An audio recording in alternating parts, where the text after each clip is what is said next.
ওনারা তো গিফট দেয়নি। আমরা তো গিফট পেয়েছি। না তোমাকে না অ্যাকচুয়ালি গিফট দিয়েছে। হ্যাঁ, সবথেকে বড় because গিফট she has আসলে been launched. তাণ্ডবী। না, She has ও- been না, না, launched, হ্যাঁ। ও প্রশ্ন করছে তুমি আমাদের গিফট দিছো কিনা। না ও প্রশ্ন করছে যে তোমরা আমাকে গিফট দিছো কিনা। না, না, না।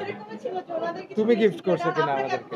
হ্যাঁ, ও তো গিফট করেছে। ও না আমি তো একটা ভালো গিফট হ্যাঁ। পেয়েছি কিন্তু আমি তো gift she has gifted herself to the nation. আপু ফ্যামিলি নিয়ে কি সিনেমা দেখা হচ্ছে? না টিকিট পাচ্ছি না। ও টিকিট পাচ্ছি না কি করব কেউ দেখতে সবাই ফোন দিচ্ছে যে টিকিট পাচ্ছি না কি করব টিকিটের ব্যবস্থা করে দাও কিন্তু টিকিট পাচ্ছি না। ম্যাডাম কেন টিকিট দিচ্ছে না নাকি? সিনেমা টিকিট দেওয়ার ক্ষমতা তো আমাদের নাই। আমাদের নাই এবং টিকিট আমরা নিজেরাই পাচ্ছি না। আমার ফ্যামিলিও সিনেমা দেখতে পারে না এখনো। আমি জানি না প্রতিবার কেন এটাই হয়। তো এটা একটা উল্লাসের খবর, টিকিট পাওয়া যাচ্ছে না। এবং আপনারা জানেন প্রথমে আমাদের শো ছিল ২৮টা, সেখান থেকে একদিন না যেতে ৪৮টা শো হয়ে গেছে। ৪৬টা থেকে আরো ২টা নাকি বাড়িয়েছে। তো তারপরও টিকিট নেই এবং ম্যাক্সিমাম মানুষের সাথে আমি কথা বলছিলাম, তারা বলছিল যে তারা সিনেমা হলে আসছে তাণ্ডব দেখার জন্য, বা তারা খুবই হতাশ কারণ টিকিট নাই, কালকের টিকিটও নাই। তো অনেকে আপসেট হয়ে ফিরে যাচ্ছে, অনেকে অন্য ছবি দেখছে। তো আমি কি বলবো, এটা আসলে একই সাথে আনন্দের এবং একই সাথে দুঃখের। খারাপ লাগে যে সিনেমা দেখতে সে ফিরে যাচ্ছে, তারপরও যে মানুষ বাংলা সিনেমা দেখছে এটা আমাদের জন্য গর্বের।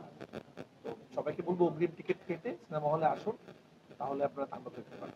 আর রাফি যেটা বললো, আমার কাছে মনে হয় যে অন্যবারের চাইতে এবার আসলেই আমি অনেক বেশি খুশি। কারণ আমাদের যে ওপেনিংটা হলো গতকালকে, এটা আমার মনে হয় সমসাময়িক কালে এরকম ওপেনিং কোরবানির ঈদে হয়নি কখনো। আপনারা জানেন যে কোরবানির ঈদে এমনিতে একটু স্লো যায়, সকালবেলা কোরবানি নিয়ে সবাই ব্যস্ত থাকে। এবং স্টার সিনেপ্লেক্সেও আমরা দেখেছি 4টার শো দিয়ে শুরু করেছে, তার মানে অর্ধেক শো। তো তারপরেও যে পরিমাণ রেসপন্স এবং আমি যে যে রিপোর্ট আমার কাছে গতকালকের সেল রিপোর্ট আসলো, সেটা আসলে গত কয়েক বছরে আমাদের সেই সুড়ঙ্গ থেকে শুরু করে তুফান এবং এই যে তাণ্ডব পর্যন্ত এটা হায়েস্ট। এবং দর্শকের কাছে আমরা খুবই কৃতজ্ঞ।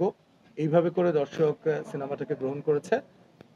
এবং ইনফরমেশনগুলো তো রাহান রাফি একটুখানি দিলই। স্টার সিনেপ্লেক্সে কালকে মাত্র একদিনের ব্যবধানে এখন ৪৮টা শো। এবং আমি আপনাদেরকে গতকালকেও বলেছিলাম যে দেখেন, দর্শক চাহিদার ভিত্তিতেই সবসময় শো বাড়ে এবং কমে। সেটা আমরা স্টার সিনেপ্লেক্সকেও আমাদের ফোন করা লাগে না, লায়নকেও আমাদের ফোন করা লাগে না, অথবা ব্লকবাস্টারকেও আমাদের ফোন করা লাগে না যে আমাদের শো বাড়ান। দর্শকের এক্সপেকটেশন অনুযায়ী শো বেড়ে যায়।